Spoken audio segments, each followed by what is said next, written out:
Okay. Alright, guys. So, pop quiz.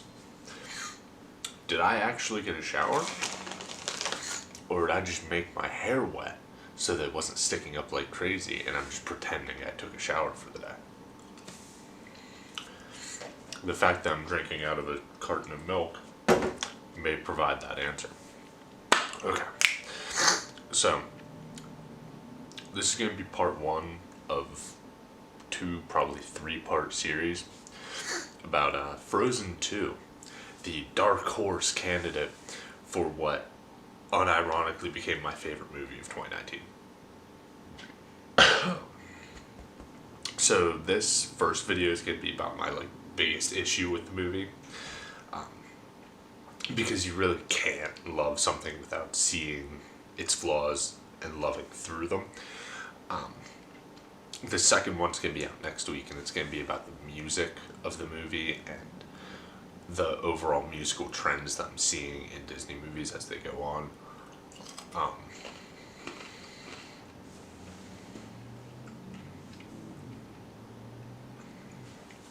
But the third one is not going to come out for a couple months because it's going to be based on the final paper for my capstone class, which is going to be about Frozen 2. Excuse me. But that actually, that does mean that the final paper that I'm writing for my final class in my major, which upon completion will prove that I am a genuine professional political theorist, is going to be about Frozen 2. Yeah, this is one of the best political science departments in the country, and I'm writing my paper about Disney princesses. It's pretty much everything you need to know about me. Okay. But I digress. Also, I guess, spoilers for a Disney movie. If you didn't see it in theaters already, then you really don't care about a Disney movie being spoiled for you. Okay. So the issue that I want to address is about the character of Kristoff in the movie and the way that his relationship with Anna is portrayed. So, Kristoff's whole character arc in the movie is about coming to terms with the fact that his new situation in life is based around his love for Anna. And just realizing that that's the next step his life is taking, is his role, or one of his main roles, is as this person who loves this other person. And a big part of it is overcoming that fear of oh, my life is changing in this way that I have to go from passive, oh, I guess it's time for us to get married, to I want to do this. And it's basically getting past that fear and being able to do that. Not, you know what I mean. But his entire character arc is basically making us believe, going against the Disney grain of, oh, they're just getting married, really believing these people should and want to get married. Now, the worst possible thing that Disney could do is completely undermine that point by not making us believe that Anna actually loves Kristoff. So guess what they did?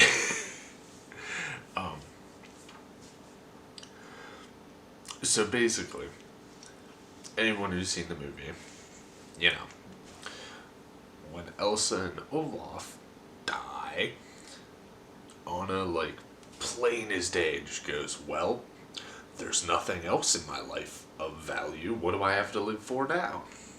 And then has to overcome that by realizing, oh, well, I guess if I don't have anything to fight for, then I should just passively do the next right thing. Why is that an issue?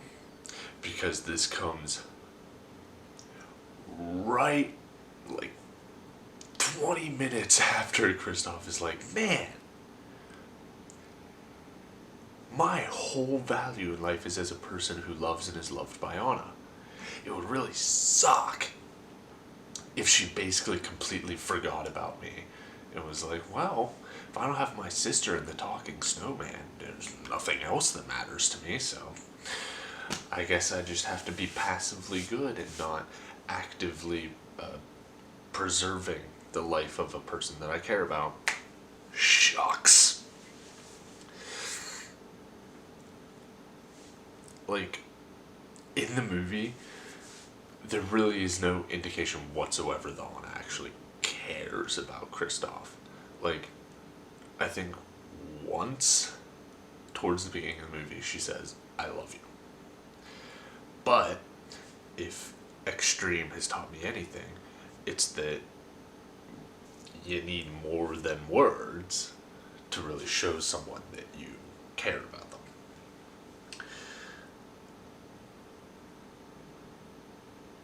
Like, it just makes the whole thing feel pointless. Because, like, yeah, they do end up getting engaged at the end, but, like, the relationship feels entirely one-sided. Because Kristoff's whole arc is realizing how much he loves her, but Anna at no point has to have any kind of realization of, like, she never acknowledges it whatsoever. The whole arc is her not acknowledging it. Like, that's the whole, like, that's her active role. And the saddest part is how easy it would be to fix this. Because they basically set it up to get fixed and then, like, forgot to do it. So, in her song, The Next Right Thing, the line that I have the issue with is, like, she's talking about Elsa, because it's right after she dies. It says, "How to rise from the floor when it's not you I'm rising for." So basically the idea that without Elsa, who does Anna have to fight for? Yes, this is accurate for who her character has been so far. Her sole motivation in both movies up to this point has been her sister. And Kristoff has been kind of an accessory onto that. But here's the thing, is she does have something to fight for. And that next part of the movie should be her realizing that she still has people to fight for, people to keep doing the next right thing for. So,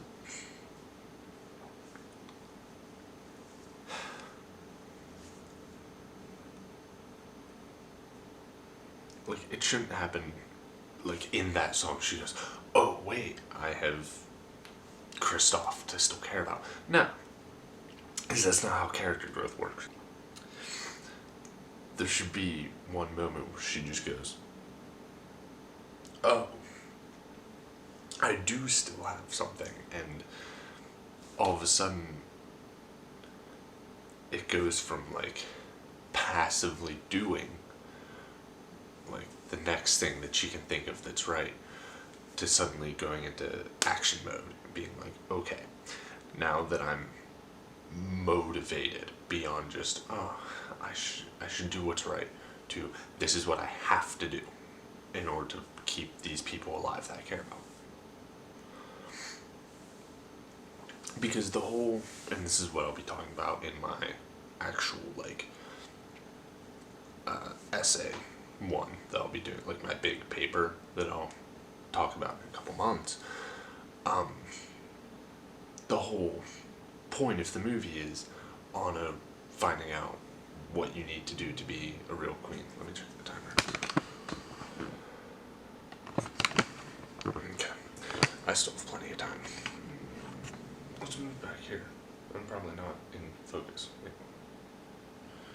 Do I care? I mean, not particularly. Okay. But so.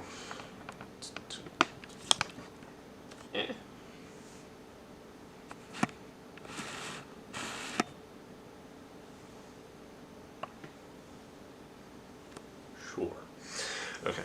The whole point of Frozen 2 is Anna learning how to be queen.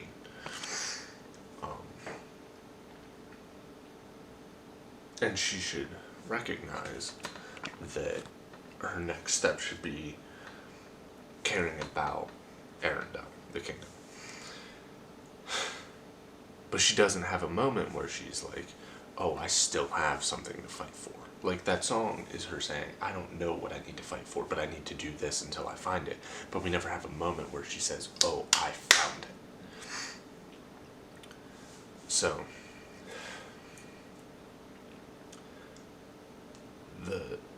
I think the worst part out of all of this is the fact that that moment exists. So, she's like doing like the passive, like doing the right thing, and then she's about to get crushed by like a big stone giant thing, and Kristoff runs up and snatches her up and puts her on the, I think he puts her in front of him, but whatever, on the reindeer, and they're running. That's all we need, is like 1 second of her like eyes lighting up, and then none of the rest of the movie has to change, because she basically does it. We just never get like an acknowledgement of it.